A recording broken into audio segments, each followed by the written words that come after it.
Hey there, global crew. We are quickly coming to the end of this year. We're not going to have too many of these lessons left. We'll have two more this week.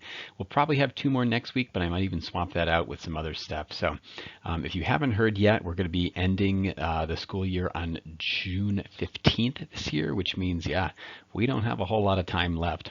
So we are going to keep pushing forward today. We're going to see sort of the aftermath of this age of exploration and what this is going to mean for the world. Last time we talked about the Spanish. We had conquistadors like Cortez and Pizarro who were, stomping through and taking down these Aztec and Incan empires. But it's more than just the Aztec and the Inca. Remember, it's two whole continents. It's all of South America, but it's also all of North America. And we're going to see some pretty important changes as a result of this thing that we've labeled colonization. So the building of colonies by these European powers in the New World. So our two big guiding questions for today. Number one, what was the Columbian Exchange and what effect did it have on the world? And then secondly, how did the age of exploration affect both Europe and the New World? Because certainly there's going to be a huge impact on both of those pieces of the planet, but in very, very different ways, as we'll see. So let's jump in. So just remember, we mentioned all these different explorers. I mean, there's so many different explorers that we didn't even talk about. We mentioned Columbus, we mentioned people like Da Gama, we mentioned people like Ferdinand Magellan. But remember, they're all after the same stuff. They're all after this idea of glory, God, and gold. They want to make themselves famous, make their countries famous, get wealthy, spread, the message of Christianity, all this kind of stuff. So as they're pushing forward, they're changing history. Both Europe and the New World are going to be dramatically changed, and this isn't always for the better. As certainly, if you're, somebody that's coming in contact with people like Cortez and Pizarro, you're not going to be doing so well afterward. So we start to see all these new colonies. Remember, I've shown you this map that's up here before. You can see in the pink there, you've got all the British lands, or excuse me, the English lands, at least at first. In the light green, you've got all the French turf, and then you've got that huge chunk of that gold color, which of course is going to be Spain.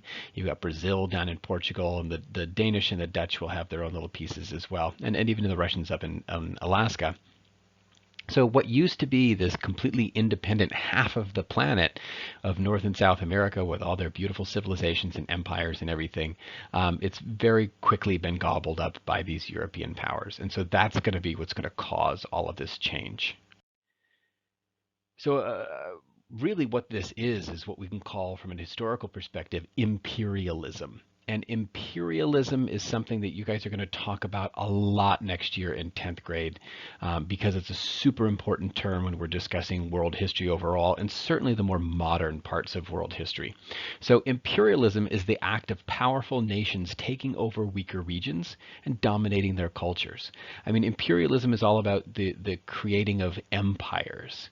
So remember, in empires, when you've got one power who's ruling over other regions or other peoples or other countries, that's how this happens. So imperialism is that act of one country taking over another, and usually it's going to be violent, it's going to be bloody, it's going to be through conquest and war, but it doesn't always have to be. I mean, there are ways that you can take over a country by other means, whether it be politically. Or even economically, you can dominate another country as well. But that's all stuff that you guys will talk about next year. So certainly we see imperialism when we're looking at the Spanish in Mesoamerica. But don't just think that it's only the Aztec and the Inca that are being taken over. Because remember, up north, you've got the English who are coming in contact with all sorts of different Native American groups.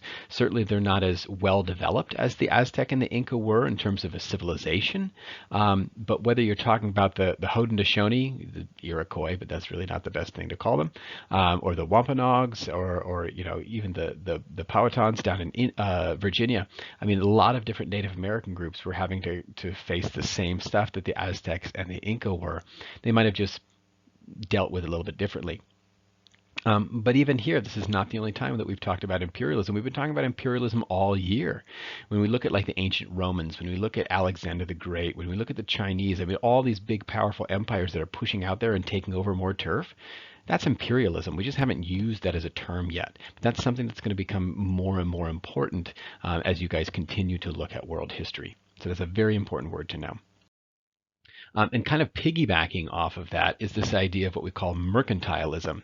And mercantilism is not as much of a political term as imperialism is. It's more of an economic one, and it has a lot to do with why these countries would want to set up colonies, because the goal of a colony is ultimately about making money.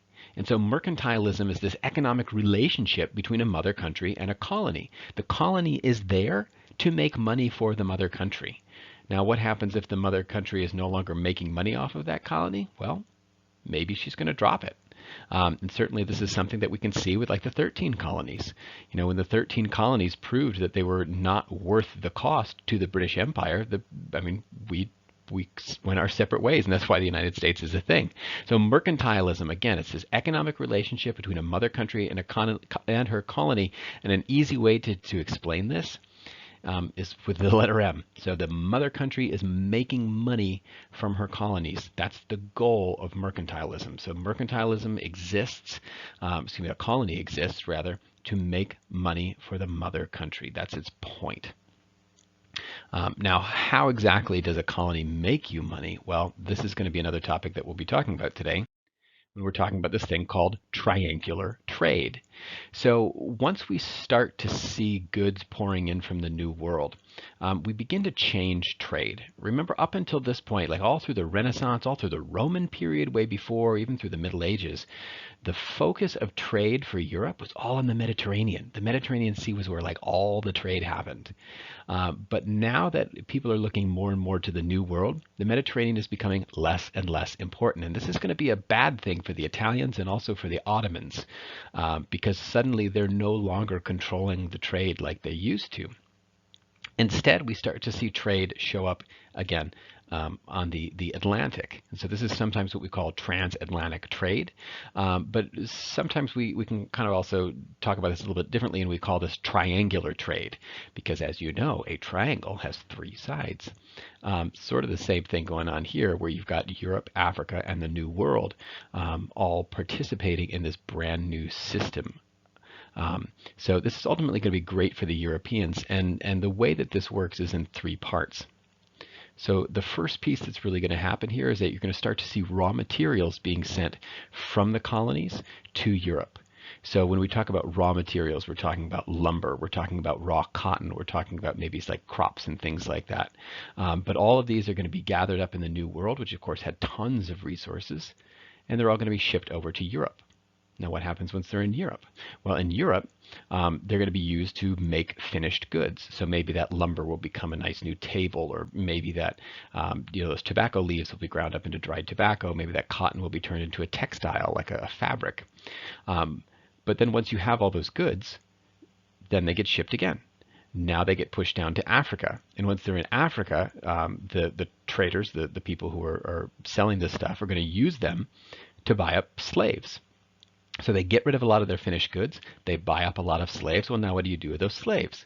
Well, now you bring them to the New World.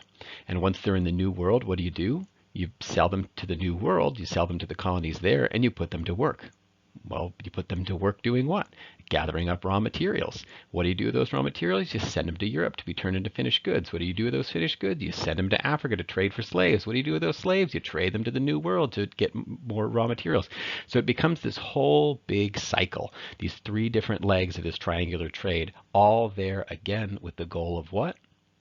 Making money for the mother country. And so Britain will do really well with this, France will do really well with this, Spain, Portugal, all these big countries in Europe are going to start to make bank off this idea of triangular trade. And certainly a lot of merchants will too, so a lot of individuals will. I'm sure you guys have heard of like slave ships when we're talking about like that Middle Passage, that voyage from Africa to the New World. Keep in mind that slave ships were only slave ships a third of the time, because the rest of the time they'd be carrying, some of these raw materials, they'd be carrying finished goods, because these merchants would just do this little triangular loop and they would just make money off of everything. It was very, very lucrative, and it really worked. So again, we're shifting trade away from the Mediterranean and towards the Atlantic, and that's going to be a big deal. So as a result, something kind of unique begins to happen here, because before this point, the New World and the Old World were separated and they had been separated for thousands of years. There hadn't been a bridge between the old world and the new world since the Ice Age, and so a lot of different plants and animals had developed and evolved differently on the two halves of the planet. So there were species of animals that only existed in the old world, and some that existed only in the new world. So once we start to actually combine these two halves of the planet again, we start to see this thing that we call the Columbian Exchange. And so the Columbian Exchange is this movement of different products, and by products I mean, yeah, like stuff you can buy, but also plants and animals, between the old world and the new world. And so what we start to see is, for the first time, you're going to see plants and animals that only existed in the new world now over in the old world, and stuff that only existed in the old world going over to the new world. So many different products, including a lot of stuff that we use today, had never been in Europe before. So things like potatoes, tomatoes, corn, turkey. Europeans had never seen that stuff before. I mean, usually we think potatoes, you think of like the Irish potato famine, but there were no potatoes being eaten in Ireland before the Columbian Exchange, because they actually came from Peru. They were an Incan product. Tomatoes, I mean, you think tomatoes, you think Italy, right? But Italy had never seen a tomato before the Columbian Exchange. And in the exact same way, there were a lot of things that existed in Europe, or at least in Eurasia, Africa, Eurasia, that suddenly found their way to the New World. So remember, the New World had never seen horses before. They'd never seen cattle before. They'd never seen wheat before. So all these things that, sometimes we even associate with the New World. I mean, you think cowboys on horses, you think big herds of cattle in Texas. None of that stuff would have existed in the New World before the Columbian Exchange. So what we start to see is the two worlds really mixing. Now, this is a simplified graphic, but it kind of gives you a sense of how this all works. So again, things like squash, pumpkins, turkey, peanuts, potatoes, tomatoes, corn, vanilla, beans, cocoa, pineapples, tobacco, peppers, and sweet potatoes, all that stuff was from the New World, and suddenly you can see it in the Old World. And conversely, all the different stuff that you see on the bottom half of that image, sugar cane, honeybees, bananas, grapes, citrus fruits, onions, olives, turnips, coffee beans, peaches, all sorts of different grains, livestock, and especially diseases, all that stuff is going to go from the old world over to the new world. So again, we're sharing products, we're changing entire ecosystems. I mean, think about the United States if it didn't have honeybees. I mean, stuff like pollination changes and all that. I mean, we've been severely impacted by this Columbian Exchange that happened 500 years ago. So let's just kind of start to wrap this all up here. What kind of effects do we have on Europe? What kind of effects do we have on the New World? So how does this age of exploration really affect Europe? Well, for the most part, it's going to be great for Europe. I mean, Europe really, really does well as a result of this whole Columbian Exchange, the result of the age of exploration, all this new trade on the Atlantic. All this stuff benefits Europe. So first and foremost, we see trade increasing. Europe gets richer, a lot richer. They have new places to sell their goods. They're starting to develop a stronger middle class because there's all this new stuff to sell. And that's going to help countries, because countries will have a lot more money that they can tax with. That means they have more money they can do stuff with. So overall, trade increases, and that really helps Europe. Again, trade is changing location. It's no longer on the Mediterranean, now it's in the Atlantic. And yes, this will hurt the Italians, this will hurt the Ottomans and a couple other countries, but it's really going to help those countries that are on the Atlantic, like Europe, excuse me, like England, sorry, like France, like Spain, like Portugal. And then lastly, these European countries start to become superpowers. Now, we've had superpowers at different points in history. I mean, China has always been a superpower. India was often a superpower. Rome was certainly a superpower at its time. But now we've got these big colonial powers that are becoming the most powerful countries on earth. That's what we mean by a superpower. So once Spain gets beaten by England with the whole Spanish Armada thing, it kind of will leave England and France as the major superpowers, certainly through the whole 1600s and the 1700s, and really even into the 1800s as well. It's not until World War I, World War II, where Britain and France finally begin to back off in that role of becoming major superpowers. And a lot of it has to do with all of this trade and colonization way back here. So again, things are pretty good for Europe as a result of all this. But what about the New World? Well, not so much. The New World gets hit, and they get hit real hard by the Europeans showing up. And I hope you've already figured that out. But for one, native lands are being conquered. I mean, entire cultures are being wiped out in North and South America. And again, it's not just the Aztec and the Inca. You've got to think about all the different Native American groups that used to be like right where you are sitting right now. This was their land. Well, it's not anymore, and it has a lot to do with this. So native lands were conquered. The natives that did survive were forced to learn European culture, including language, religion, all that kind of stuff. They essentially had to lose their culture. Um, and then lastly, you see a massive depopulation of the New World. Thousands of natives died fighting the Europeans, but way more than that died to those diseases. So remember, the worst one is smallpox. Smallpox kills millions of people. Most historians estimate that as much as 90% of the New World's population would have died out within 100 years of Columbus's arrival.